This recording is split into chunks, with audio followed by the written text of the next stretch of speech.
Hello, guys. Welcome to our soft snack. It was supposed to be a technical snack, but since it's not technical related, I called it soft snack just for this one time. And our topic today is Mind Detox, Get Your Focus Back. My name is Aliaksei, and today I'd like to share with you my own personal experience and my own personal thoughts on focus and attention problems that I've developed to have, and hopefully I can prevent you from having them or can help you if you have the same or similar issues. So let's get started. And I'd like to start with what actually was my problem and what pushed me to start this research that I'm presenting today to you. Recently, I've noticed that my attention span has shortened and I began to lose my focus. How is this manifested? So I noticed that I couldn't concentrate on work at hand, constantly switching. So I've been working on my task for like 15 minutes or like half an hour. Then I have to get up, make some tea, have some coffee, check my phone, look in the window, and then only can get back to work. So this constant switching is kind of pushing me, and I was thinking, okay, well, maybe I'm just having a bit of a burnout, tired of work, like getting bored, something like that. But then I noticed that I cannot even watch a long movie because I'm starting, it's an interesting movie. I'm looking like at 15 minutes and then I have again to check my phone. I lose interest in it and I cannot keep my focus. So this began to trouble me, and the final drop was that I noticed that sometimes I can switch off even during conversation. So I can have a talk with some person, and at some point I catch myself that I'm not listening to that person. I'm just like replying automatically and I'm thinking about something else. So not keeping the line of the conversation anymore. And this really hurt communications. It can hurt some people.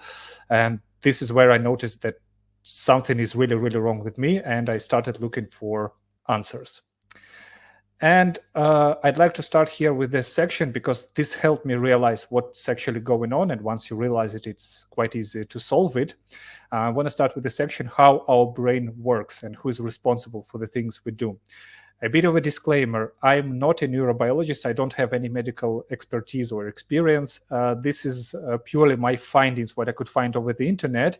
And this is my vision, my picture of what I think is going on. It might not be inaccurate, but since it helped me, hopefully it's going to help you.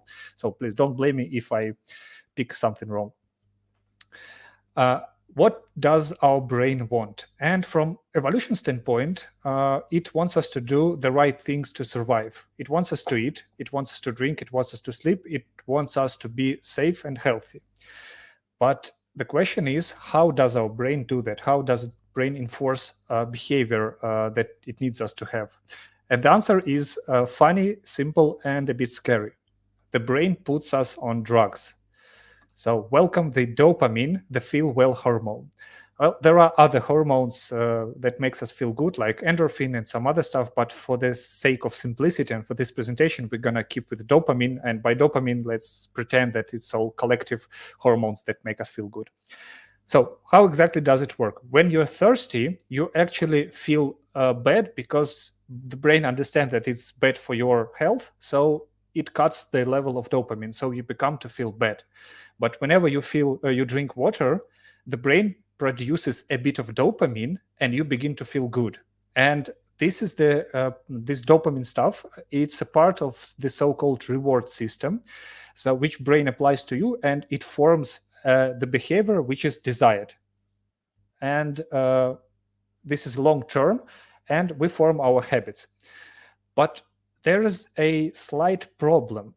The brain, what's the catch? The brain cannot really distinguish between good and bad habits. It judges our state by dopamine. So if you have dopamine, you feel well, which means you are okay. And again, if we take a look at our evolution, what were the sources of dopamine? It was when you eat, when you sleep, which I mentioned. Also, another source of dopamine was to learn something new, because for us, this is important. If we learn more, if we know more, it is essential to our survival. It is essential for our well-being. So when we face something new, when we see some event, our brain also rewards us with dopamine.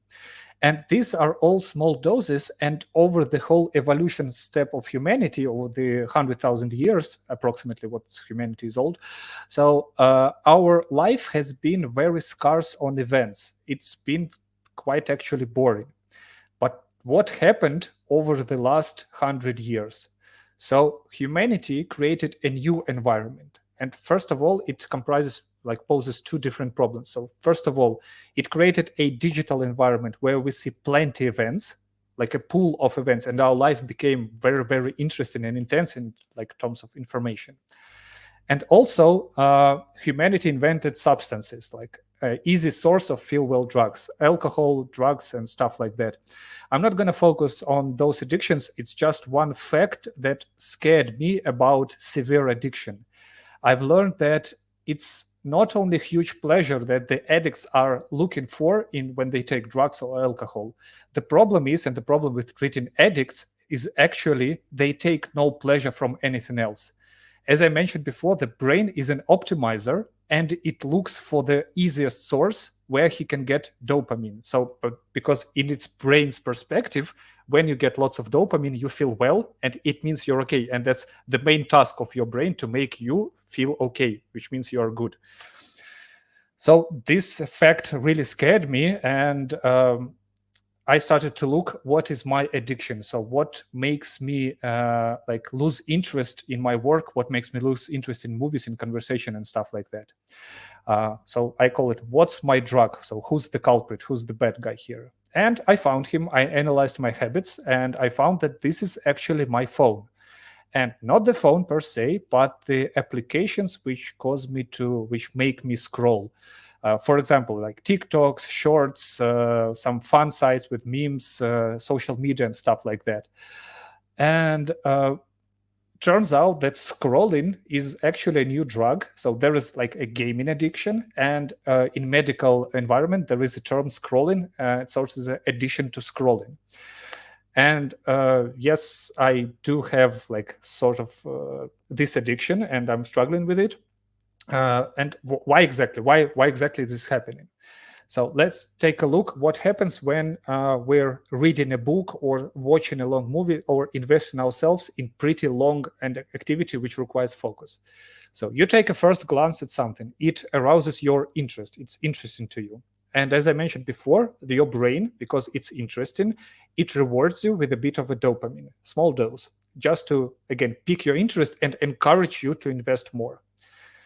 Then when you read, when you spend a bit of time, you enter a phase of critical thinking. So this is the phase where the brain actually concentrates on information, analyzes processes. So this is where actually the learning phase. And then we've got a post-processing phase. So if you come from development circles, so this is sort of a garbage collector. Your brain, it works in the background. It decides how important the information is, and it decides what you should forget and what should be put in your memory. So kind of clean up. What's important? What are you using? Do you use this information in your daily life? Is it necessary for your skills and stuff like that? So that's a post-processing.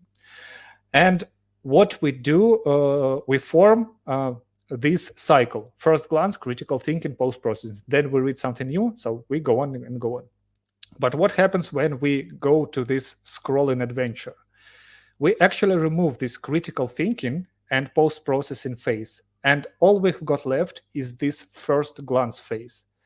So this is replaced by first glance, then first glance, something new, something new, something new. We do not enhance our critical thinking phase, and critical thinking phase is actually where the focus is needed. And small doses, we get dopamine, little by little, little dopamine here, little there. And as these are small doses, but we're doing it constantly, and we form a new habit or we form a new addiction. So, and this is what they call like a scrolling addiction. And as all other addictions, it does all the nasty stuff that I've described before. So you get short attention span, because in order to get this dopamine, what your brain wants, you don't need to focus no more. You don't need this critical phase when you scroll. So the brain deprives you of this ability. It's sort of, think of your focus as your muscle. If you don't do it, if you don't go to the gym, your muscle will become weak. So the same thing with focus. If you don't need it, it's going to fade away. You're going to lose interest in other activities because same as with drugs and alcohol, it's easier to pick phone and directly go into scrolling rather than to invest yourself and activate this critical phase. So this is why your brain kind of pushes you not to follow other activities, but instead go the easy way. The brain is an optimizer. It chooses the easy way. And since you get this constant context switching, for me, it worked like this. I spend some time in my phone. Then I realize that it's just a wasted time. And I become angry with myself. I become dissatisfied. I realize that I wasted time without doing anything actually good. And I was being too hard on myself. And as a source, you can have depression, you can have burnout, performance issues, health deterioration, relations degradation. So stuff like that. It may not sound this serious, it's not like a very severe addiction or something, but the symptoms personally I have felt. And once I realized that, I've started to think whether there's a way to change my life for the better. And fortunately, good news, we can fix that. And I'm on my way, and I already see the result. It has become much better. So I've devised a plan, and this is a road how to break those change and how to change your habits.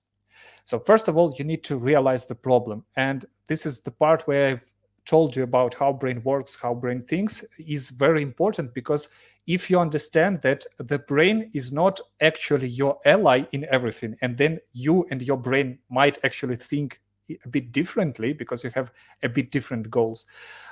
This is where the magic happens. I've analyzed my habits, and some actions that I've taken in my life turned out it was not my mind, not my thoughts. It was what brain wanted me to do, and I took it for granted.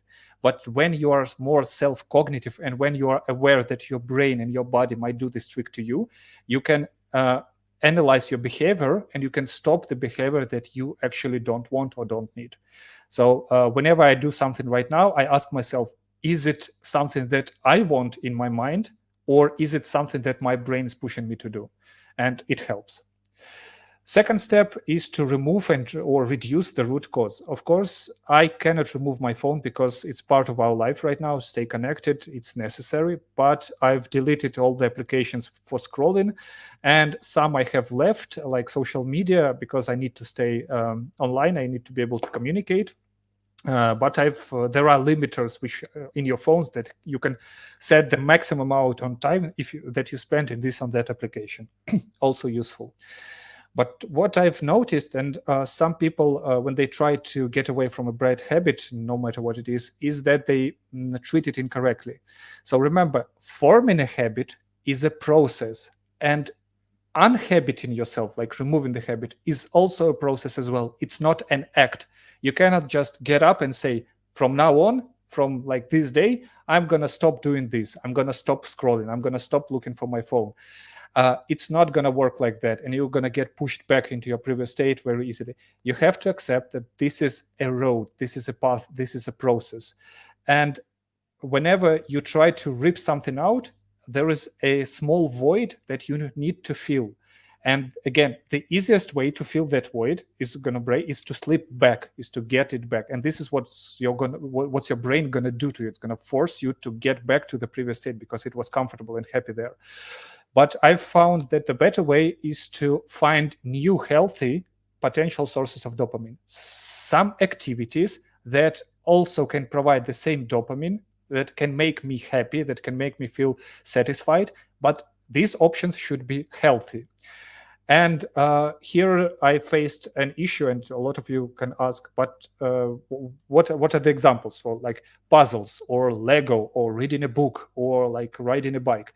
And the problem, again, with addiction, as I mentioned before, is that people tend to lose interest in other activities. And the question is, what should I do if I don't like puzzles, if I don't like Lego, if I don't like painting or doing stuff? I like scrolling. I don't like other stuff, so I can't enjoy them really. And here's the answer. There are mechanics which will help to adopt and generate new habits, and I'm going to share them in a bit while. And the last one is Once you realize all that, if you stay cognitive and self-aware, first of all, the quality of your life is going to improve. And secondly, on this path, you shouldn't be too hard on yourself. This is something that I've learned from one of the techniques, and I'm going to get back to it. And once you do all those steps, for me, this is kind of a way to healthy mind and healthy state.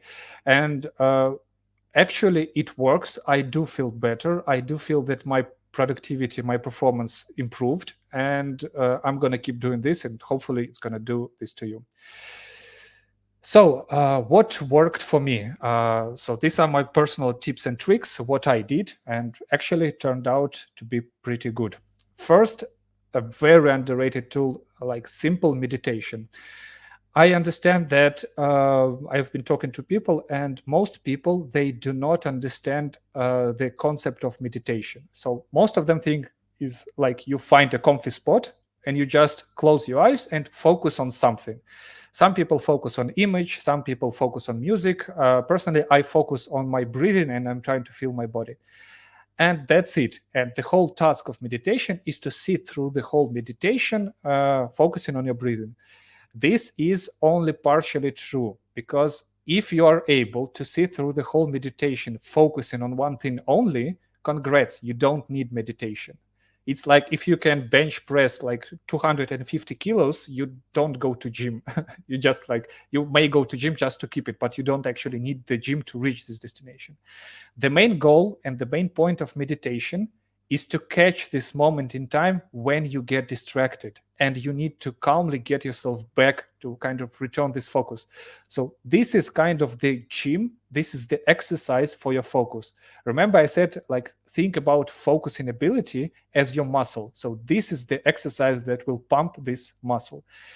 So whenever you start meditating, you will get distracted. You will, your minds, your thoughts will stray away from this focus. So the point, again, I repeat, is to pick your focus back, identify this point in time when you get distracted, and calmly, it's okay. This is the exercise. This is exactly where you're getting the most benefit. Don't be angry at yourself. So get back on track. And this is from when I started meditating and when I understood this concept. This is where I learned this rule: don't be too hard on yourself. So basically, most things that we do in our life, this is our work, this is our path, this is our process. And don't be too hard on yourself. You will always get stray away. You will make mistakes, but it's not that you make mistake that matters, is that you get back on the road. That this is really what matters. So don't push yourself for being bad, push yourself to get back on the road. Personally, right now I'm starting my timer for 5 minutes, and I'm going to extend. If you study the biographies of lots of successful people, you're going to find out that they meditate daily, and some of them meditate like for half an hour a day. So I guess if these guys are doing it, there's something to it. And lots of people, lots of successful people admitted that focus is actually what helped them be successful.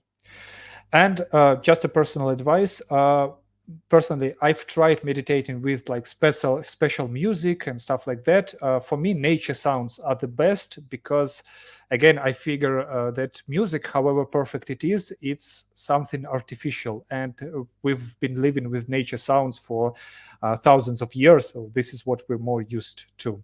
So for me, nature sounds work the best, but feel free to pick whatever you like, whatever helps you. Next thing is a healthy daily routine. In order to maintain your focus, you need to structure your day, because and having energy to maintain focus. Maintaining focus is an activity, and every other activity, it consumes energy. And if you don't have enough energy, generally, you won't be able to be as focused. And I've realized that morning, the way how you start your day, it defines how you will spend your day. And the way you spend your day, it's actually the way you're going to spend your life. So how you start your day, your morning, defines your whole life. This is why a healthy daily routine is very important if you want to be like energetic, happy, and focused in performance. One tip, do not reset the alarm. I've used to have this problem. I wake up, oh, I'm going to lie for 15 minutes more. I'm resetting the alarm. I fall back to sleep. I wake up again, reset the alarm again.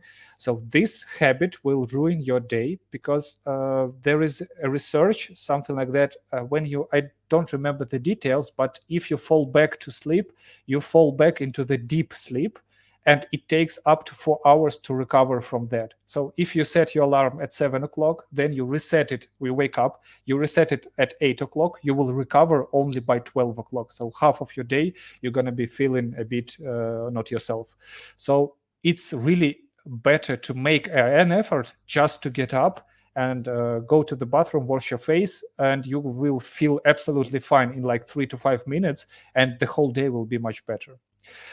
I'm trying to follow Andrew Huberman daily routine. You can Google him, and I will provide a link in the end of this presentation, and we're gonna put it in the description also. So Andrew Huberman is a famous American neurobiologist. He's an actual scientist, unlike me, and he works at Stanford University, and he explains lots of this stuff: what's happening with your body, what's happening with your brain. It's really I've learned a ton from him. So I'm not gonna delve on what exactly his routine is, how he starts his day, but I strongly advise you to check it out and follow it. And guys, yes, this really works. And personally, I felt a difference only in a week. So I started doing this for a week, and in a week I see a difference. I really feel much better. An old topic, and you hear this from everywhere, but just to highlight, physical exercises are the best form of rest from your laptop work. So go to the gym. Heard this myself a lot, but actually when you actually go and do it, you will know the difference. So I'm not going to step there. Good sleep is often underrated, and I might add, not only underrated, but also misunderstood. If you come from the development culture, compare your sleep with your unit tests. Many people think that if you sleep long enough, this is good sleep. No, it's not. The length of your sleep is equal to the test coverage of your unit tests. But you can have 100% of test coverage and still have bad unit tests because they are not quality enough. So the quality of your sleep is what actually matters. I think many of you can relate. We have when you sleep for 12 hours and then you wake up exhausted and broken up. And you can sleep for 5 hours and wake up like pretty energetic. So it's not only the length, it's the quality of sleep. And apart from the obvious, find a good bed, try to reduce your light, reduce your sounds. What really happened to me is advice, what I'm doing right now. No screen gadgets 2 hours or at least 1 hour before sleep. So if I go to sleep at 10 o'clock, at 9 o'clock, I'm putting aside all laptops, all TVs, everything with a screen. And there is a simple explanation for that. Again, from evolutionary standpoint, our brain puts us to sleep when it's dark outside, and we didn't have any source of light except for fire, but that came a bit later, and fire is a bit more natural. So whenever you go to bed and you're watching into your screen, into your gadget, the light goes through your eyes into your brain, and your brain says, hey, it becomes agitated because it becomes confused because it's time to go to sleep, but it's light. So it's light, it's not yet night. And if it's night, we can't go to bed. And again, when you watch through a phone, you can struggle through the sleepiness. And then, first of all, you get to go to sleep way later. You can go to bed at 10 o'clock and fall asleep at 1 o'clock in the night. And also, the quality of sleep suffers. I used to sleep, honestly, I thought I was sleeping well, but once I started getting rid of gadgets before my sleep, I just close my eyes and I open them up in the morning, and I feel really, really refreshed. So please try this. This is what really helping me. And one of the biggest tricks that I learned, I asked myself, if the brain can trick us into doing something that we don't actually want to do, is there a way to trick our brain into doing what we actually want to do, and it doesn't? And this relates to the topic that I mentioned before, how to form new habits, what to do if you don't like puzzles, if you don't like Lego or something like that. So I've learned that there is no boring activity on earth. Everything that we do is interesting, and there is only your perception of this as being boring.